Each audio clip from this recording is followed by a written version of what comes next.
मन में उतरने से लगाव बढ़ता है और मन से उतर जाने का नाम उचाट होता है।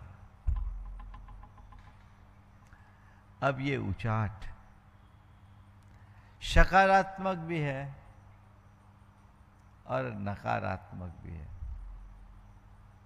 एक उचाट जो तुम्हारे उत्साह को छिन्न भिन्न करता है और एक उचाट जो तुम्हारी चेतना की दिशा को परिवर्तित करता है। दोनों अलग अलग उचाट। एक उचाट जो सांसारिक उचाट है, जो परिस्थितियों से उत्प्रेरित होने के कारण उत्पन्न उचाट है। ये उचाट मन में आया, थोड़ी देर के लिए चीजों से मन हट गया, सब बिल्कुल अरे कुछ नहीं, सब खालीपन सा लगता है, कुछ भी नहीं, किसी काम में मन ही नहीं लगता। ऐसा लगने लगता है जैसे कोई पौधा है, उसकी अपनी मिट्टी कट गई तो वो अपनी ही जड़ से उखड़ गया और उसको मुलास आ गया है ना। उचाट का मतलब ही उखड़ जाना, चित्त का उखड़ जाना। कुमलाया कुमलाया जीवन, किसी भी प्रकार की रुचि नहीं, किसी भी प्रकार का रस नहीं। जीवन एकदम रसहीन हो जाता है। मैंने ऐसे अनेक लोगों को देखा है जो बहुत अच्छा जीवन जी रहे थे, अचानक कुछ परिस्थितियां ऐसी हुई, मन उचट गया। परिस्थितियों के निर्मित होने से मन उचटता है। एक ने अपने बेटे की शादी की, अपेक्षाएं ज्यादा थी और उन्हीं अपेक्षाओं से भर करके शादी की।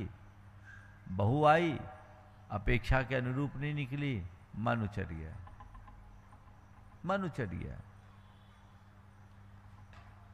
रिटायरमेंट हुआ, अभी तक बड़े अधिकारी थे, सब सैल्यूट ठोकते, अब रिटायरमेंट के बाद कोई काम नहीं, अब रुतबा भी नहीं, अब बच्चे विदेश में, घर में मियाँ बीबी, करे क्या? मन में उचाट। उचाट को एक अवसर भी बनाया जा सकता है।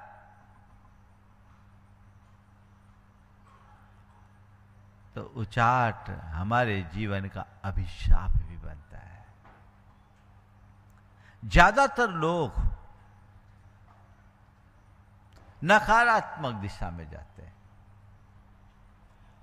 पहले हम उचाट के रूपों की चर्चा कर ले, फिर हम देखें कि इस उचाट को हम जीवन की रचनात्मक उपलब्धि कैसे बना सकते हैं, कैसे बदला जा सकता है।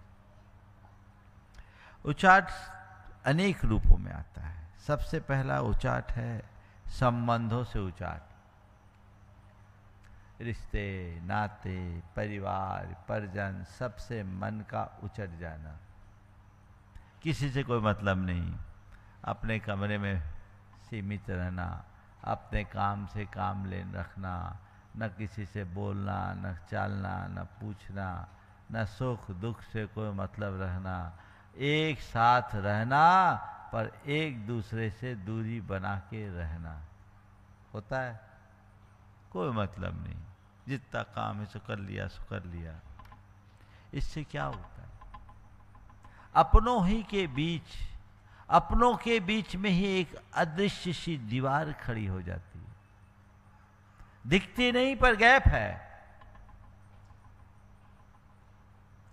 अब परिवार के 4 सदस्य, चारों का आपस में कोई लगाव जुड़ाव नहीं है, तो बताओ परिवार का कोई मतलब, वहाँ कोई संवाद बचेगा, कोई कम्युनिकेशन होगा? और जहाँ संवाद नहीं वहाँ प्रेम और सद्भाव के फूल खिलेंगे क्या? और जहाँ प्रेम नहीं, आत्मीयता नहीं, सद्भावना नहीं, वहाँ क्या जीवन में कोई रस होगा? कतई नहीं। इन सब के अभाव में व्यक्ति का जीवन और अधिक शुष्क बन जाता है, अंदर से दुखी होता है।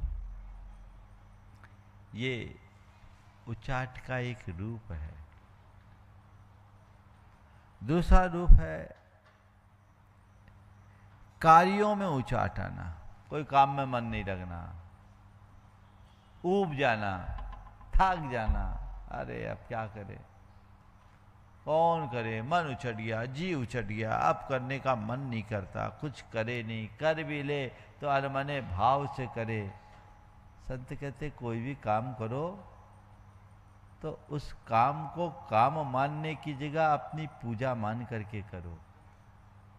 काम को काम मानोगे तो वो बोझ बनेगा, और काम को पूजा मानोगे तो वो धर्म बन जाएगा। उससे तुम्हारे जीवन में एक उत्साह जगेगा।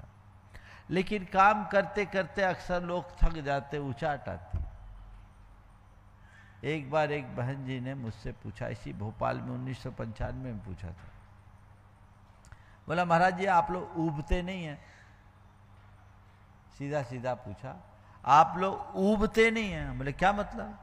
बोले महाराज जी हम लोग रोज घर गृहस्थी का काम करते, वही खाना बनाना, वही बच्चों को तैयार करना, वही पति की सेवा करना और घर गृहस्थी में उलझ जाना, हम लोगों का मन ऊब जाता है। आप नहीं ऊबते? आपको रोज वही प्रवचन देना, वही स्वाध्याय करना, वही सामायिक करना, इतने साल हो गए, आप ऊबते नहीं?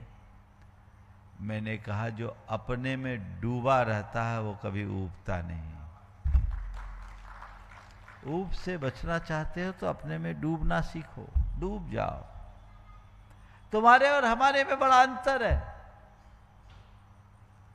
तुम्हारे रोजमर्रा के काम को तुम बोझ समझते हो और हम अपने कर्म को अपनी पूजा मानते हैं। दृष्टिकोण का अंतर है। फिर तुम्हारे रोज के काम में तुम्हें रोज एक सी अनुभूति है और हमारी हर सामायिक हमें रिफ्रेश करती है, नया अनुभव देती है। जहां नव्यता होती है वहां भव्यता अपने आप सज जाती है, रुचि प्रकट होती है, आगे बढ़ने का भाव बनता है और वह उचाट की जगह उत्प्रेरणा का रूप धारण करती है।